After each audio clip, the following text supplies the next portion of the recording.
Hi, good afternoon and evening. This is Valerie Milano, the senior editor of the Hollywood Times, and I'm in Palm Springs right now.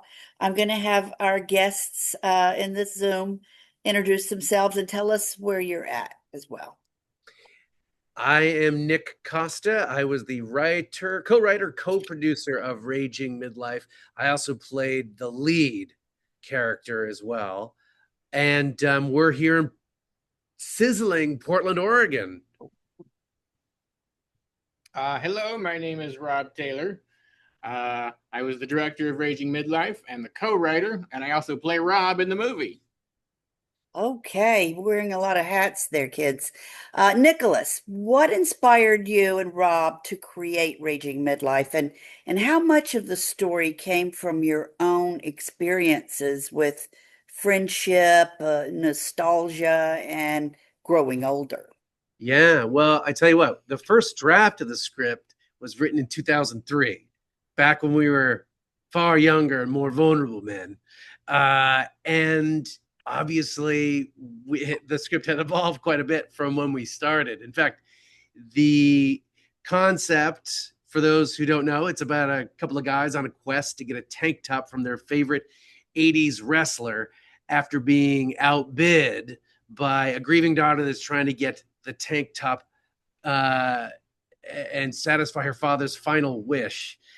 And it didn't start as a wrestling tank top. It actually started as the tank top that Kurt Russell wore in Big Trouble Little China. Okay, so some people get a thumbs up, other people are like, what is that movie? And so in an effort to sort of expand our audience, we decided to broaden the concept and go full wrestling. And to be honest with you, when we started to rewrite this thing in 2019, Yeah. In Portland, known as a pretty liberal city. However, there was a small outfit out in North Portland called the Blue Collar Wrestling Outfit. And you'd go there and you'd see every political on the entire spectrum, okay, from liberal to ultra conservative, all coming together, all having a good time, all drinking a beer. And I was like, whoa, look at this. Wouldn't this be interesting if not only we could kind of broaden our horizons, broaden our audience, but also kind of bring the community together and something that we're having a hard time doing up here in Portland. And so thus the idea to switch it to kind of wrestling began. Now I had been dressing up like Macho Man Randy Savage for many years, many Halloweens. Okay, so it naturally was kind of like, okay, well, Rob, who's your favorite wrestler? And Rob said, Macho Man, of course. okay, He's so the funniest. we basically had that in common. And so, but yeah, a little, but it was kind of a hybrid. We wanted a little macho, we wanted a little bit of Hulkster. We didn't want to get sued, so we basically created our own wrestlers, which made the project even more fun. And so instead of Macho Man Hulk Hogan, it's Raging Abraham Lincoln, and his beautiful wife Mary Todd, played by the one and only Paula Abdul. Yay. Rob, how did you balance the film's broad, outrageous humor with its more heartfelt themes about aging and reconnecting with the person you once were? Well, the main thing when I was on set, sitting with my actors and they were performing the role, is they would do a take, and I would ask myself, do I believe it? Uh, if I believed it and it didn't sound like acting, it's like, all right, we could use this take, but I'm going to get two more to see what happens. I would get the believable take, and then I would always get one or two more just to push them further. Anytime I do that, and I say, "You did great, now double it," they always give me something beautiful. And by always, I mean most of the time. Um, it was true with this guy. It was definitely true with Matt Zach, and then Darielle Mason, who played our leading lady, blew my mind um, because she was good in the reading, but when the camera was in front of her, something clicked, and she was amazing. And as far as kind of like evolving, it's more to just to answer your question more specifically, a lot of the sophomoric humor in the script that we started is still, there's still elements of that, but as we got older and as we were rewriting, we realized, comedies are better with layers. And at that point, I had been through by day I'm an immigration lawyer, and so my character is a criminal defense attorney, so not too far from my day job.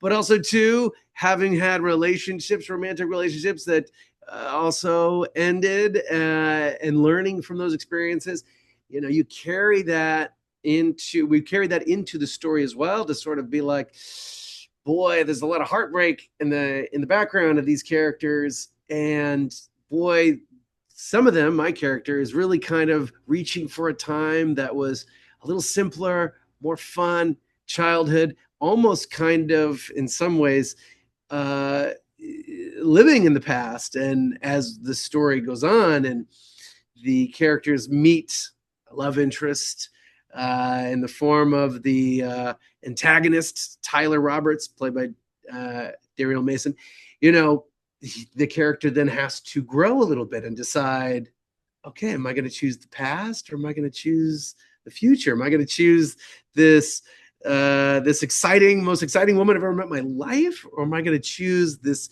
most incredible sports entertainment memorabilia of all time that I've been chasing after with my homie since we were 10 years old? So yeah, it's kind of like a coming of midlife story, I guess, as opposed to coming of age. Yeah.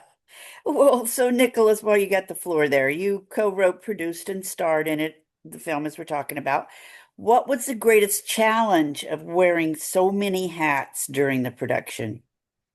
Well, yeah, having to marshal your crew and then jump in front of the camera after having put together everything was needed for the shoot the next day and maybe getting just a few hours of sleep.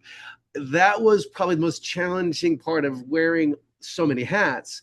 I can tell you the most challenging day as a producer was the day we all flew down to LA to shoot Paula Abdul.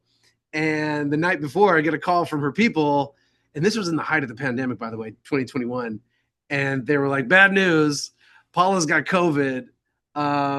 She's No not available on way. Monday. We're like, oh my gosh, what are we going to do? We had a whole bar booked to shoot the scene in, which we now didn't need, and they wouldn't give us a full refund. Crew, flights, right, locations that we didn't need. We still were planning on shooting, Walter Koenig and his wife, Judy Levitt. It was in the film. So we had that shoot we were going to do on Sunday, but then Monday was like, well, what are we going to do? So this guy on the plane, airplane mode off. I got to make some phone calls. I got to write some emails. And he's sitting there, and they just walk by, and he's just like, I'm not doing anything. Because back then, you couldn't really get Wi-Fi on a plane. And so he had to book an airport set. He had to book a warehouse set. He had to book a famous comedian actor to play my father, which he managed to do before we landed. I was just watching him in amazement. It's like, this guy's a producer. Well, okay, I had everything but Eddie Griffin at that point. It wasn't until Monday morning at about 7:30 a.m. I'm at this Hollywood armory covered in 5 fake AK-47s, and I get a phone call. Eddie Griffin's on set. He's here. He wants to know what kind of movie this is. I was like, what does he mean? He gives me the phone, and Eddie Griffin's like, what kind of movie is this? And I'm like, what do you mean? He's like, and I apologize. I'm gonna swear, and so you can bleep this out. It's like, can I say motherfucker? And I'm like, yes, you can. He's like, can I say the N word? I'm like, okay, yes, you can, and I can edit it out, and we did, of course. But he was amazing. He came to set. He knew all his lines. And he'd always do the line, the script, and then do one for fun. And the ones for fun were usually always a little bit funnier, but I would always have to. I remember saying a number of times, "Okay, Eddie, we need one for Disney, just in case Disney takes the bite." Exactly. Exactly. So that was the producing miracle. love it. Great story. Great stories. The film premiered at the Austin Film Festival and won Best Indie Feature. Congratulations. And the World Film Festival in Cannes. Um, which audience reaction or festival moment has stayed with you the most? You know, Con, because we were just there, and I gotta say, it was. Oh, Rob and I went to Con 2 years ago to try to sell the film, and was this before Austin too? This was Yes. before Austin, before we even had, and we honestly we've been denied at just about every film festival at that point. And then I think Austin was the very last one on that phase of film festival circuit that we are trying to get into, and thankfully we slammed, we swushed the basket. But Con, I gotta say, was probably the most magical because we were there 2 years ago, Right. and then fast forward, here we are showing the film to a French audience and then winning best indie feature and at this giant gala. And I was like, whoa, what a moment. What a full circle moment. Here we were, just pounding dirt, trying to get people to even look at the darn thing. And now we're back here winning out of, I think they had 9,000 submissions, actually. It was pretty Yeah, incredible. So, that's nice. It's very reassuring that we didn't waste our time. And that was one of many festivals that we've been in this year, and we've been winning Best Feature at most of them. There's a reason why we still got 100% in Rotten Tomatoes. Now, that's not to say we have our critics. I usually tell people, if you love it, if you like it, you're gonna love it. If you hate it, it's because you're an awful person that has issues and you need a therapist. That's what the therapist is for. It's So, it's not supposed to be taken that seriously, honestly. yeah. So Raging Midlife is now available on Amazon Prime. Another congratulations. What does it mean to you to finally have the film accessible to audiences everywhere? That's the goal. I mean, we're even kind of doing the film festival circuit a little bit backwards. I mean, we went to Austin and then we did our distribution and got it on Prime. It's also and just about every other platform. It's now on Prime, Tubi, and you can even watch it on YouTube now as well. But yeah, what was the question? Well, no, I mean, obviously the answer, I already know it, is what does it mean to fully have the film accessible to all these audiences everywhere?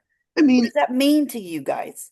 for us, I mean, don't mind if I just take the floor again, Rob, but for me, this whole experience is working with my best friends from high school, okay, making this bizarre film with pop icons and spreading the joy in our community that was wrecked, by the way, by in fall of 2020 when we were shooting this. We were pandemics, fires, protests, to do this film and really bring our community together and now share the joy and the fun with people.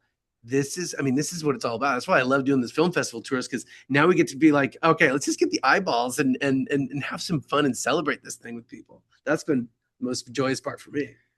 For me, it's a pretty landmark moment in life itself, because we did write the first version in 2003, and we were randomly adapting it over the years. 2006, we probably sat down and tweaked it again. 2011, we probably sat down and tweaked it some more. And it's this movie that we were living with for literally 20 years. And it became just a dream, something of the past, something that could have been cool if we actually did it, but it's too late. But then one day we're like, let's do it. And we did do it. And it's out now. And seeing that is like, whoa, we actually did it. Most people try and then just don't all the way. And we did all the way. And that's amazing. It gives me confidence in myself and in this guy. Failure was never an option. We were going to do it sometime, and it was going to be called Raging Afterlife if we were dead. And Love it. Well, that might be a little sequel. So, what do you hope that viewers discover about themselves or the dreams they may have left behind while watching the film? well, you know what? I really like what you said in your article, which was, there's so many midlife stories that are like, well, I guess this is it. My life is basically slowing down now. And I really like what you had to say about there is almost a second life that you can have if you really seize it. And I feel like, especially with these guys kind of getting, they are dipping into the nostalgia, but they're also, they're still got they still got a zest for life, and they're still going for it. They haven't given up. No, and neither do we, and neither do we. They never will either. Yeah, I think that's a good lesson. I think for people, like, it ain't over, baby, till it's over. So we're gonna still keep cranking this thing until we're 102, and then we'll slow down. So that's a good thing. The takeaway is you got to go for it. Yeah, whatever it may be. And even when your friends are saying, I don't know, that might be too little too big, keep going, baby, because that's why you have your friends around to make movies with. Don't ask your friends when you what fall. You should do. Just do it. Their opinions don't matter. Okay, Nick. I love you both, man, already, Nick and Rob. So what is next for both of you? And could we see these characters return for another adventure? Ooh, it's funny. I had this idea for Raging Midlife 2, two Raging, what's it called? Anyways, the original concept was like, okay, well, you remember for those folks who've seen the film, we see Rob's character get kind of sucked into this mirror, and then it's spat out, and you get to see he's obviously been to the world of the damned and been back again, and there's these ghosts haunting him through the rest of the film. He becomes this paranormal exterminator. In the scene, my beard goes gray, but it already has now for real, and that's not for real, right? But anyways, the concept would be like, what did Rob see behind that mirror? And what if he saw, spoiler alert, Raging Abe dies very early on in this film. And what if he saw Raging Abe there? And he was like, well, what if we could get Raging Abe back and together with Mary Todd? And then they go on this adventure. Everybody goes in this spooky haunted adventure to get this character back. So that was my crazy sequel idea. Rob, what do you think? I mean, I love the paranormal aspect. Anytime I make a movie like this movie, Raging Midlife, for example, it's just a straight rom-com, right? But I had to get some ghosts in there. We had to make it weird. We couldn't just be grounded in reality. We had to bend reality a little bit. And I don't know if it's possible for me to make a film where we don't. That's what it was. Raging Midlife 2. Too strange to live, too rare to die. That's from Fear and Loathing. I know, but we're just kind of having fun with it. Okay, but the real film we're actually working on, in fact, we're working on it tonight. We're developing the next script. It's called Predator the Musical. Ain't Got Time to Glee. And it's about a glee club in rural Oregon in 1988 trying to save its theater program by putting on a musical version of the town's favorite movie, Predator. And they put the show on, and the kids start to die left and right, one by one. And everyone's like, wow, this townsfolk are stoked. They love it. Great special effects. Special effects is blowing their minds because it looks so real. A little too real. So it turns out their drama teacher is a 900-year-old vampire alien bent on eating the town. And so it becomes this whodunit of, oh my God, which teacher is it? And when Paula Abdul was asking me, okay, what's the next movie we're doing? I was like, oh, Predator the Musical, it's a little thing. And she's like, who am I? I'm like, you're the drama teacher. No one's ever going to think that you're the villain. And she's like, one note. Does it have to be 900 years old? And I was like, oh, but it's a vampire alien. You're gonna be beautiful forever, baby. You're beautiful. Have I said too much? Too many spoilers? Maybe you just guys have such a good time. I love it. Well, it's different from anything we ever have done because it's a high school movie. They made a lot of those in the 90s, so I've been watching a lot for research. I just watched 10 Things I Hate About You the other night, and it holds up-ish. Heath Ledger is still amazing, but a lot of it was a little cheesy. Watched Mean Girls a month ago. Not that it's going to be anything like that, but it is because it's going to be a comedy. But there's, again, a paranormal or otherworldly twist because we just can't not. We If can't you help watch ourselves. any of our films, you always go in thinking like you kind of said actually in your article, you're like don't take the title Raging Midlife, don't take it for granted. I mean, like there's a lot of layers, there's a lot of emotion, there's a vulnerability these guys show, there's a lot of other elements, and we always like to surprise our audiences, so people think they're gonna go. Don't take it at face value. Yes, Shit gets weird, and then after that, it gets weirder. it gets weirder and weirder until just like this new film, it's like you think you're going to watch a musical version of Predator, but you're not. There's a lot of wonderful hearts. That's just what the kids are putting on. That's not what the movie is. It's just something within the movie. Exactly. Just like Raging Midlife, these guys are, yes, they're going after a wrestling tank top, but there's so much more. So much more. Yeah, yeah. Well, I can't thank you enough for your time and all this entertainment I'm getting right now, and entertainment that you're providing for so many other people. We're the Hollywood Times today, hollywoodtimes.net. Hollywood Times Official is our YouTube channel. Keep up the great work. Make sure you keep us posted on all your endeavors, and keep smiling. You do it well. That's all we can do. Smile through the darkness. Thanks, Valerie. Thanks so much, All Hollywood right. Times, for Thanks, having Valerie. us. Thanks, Hollywood Times. Thank Go you get 'em, so Tiger. much. All right. Have a great rest of your evening. Bye-bye.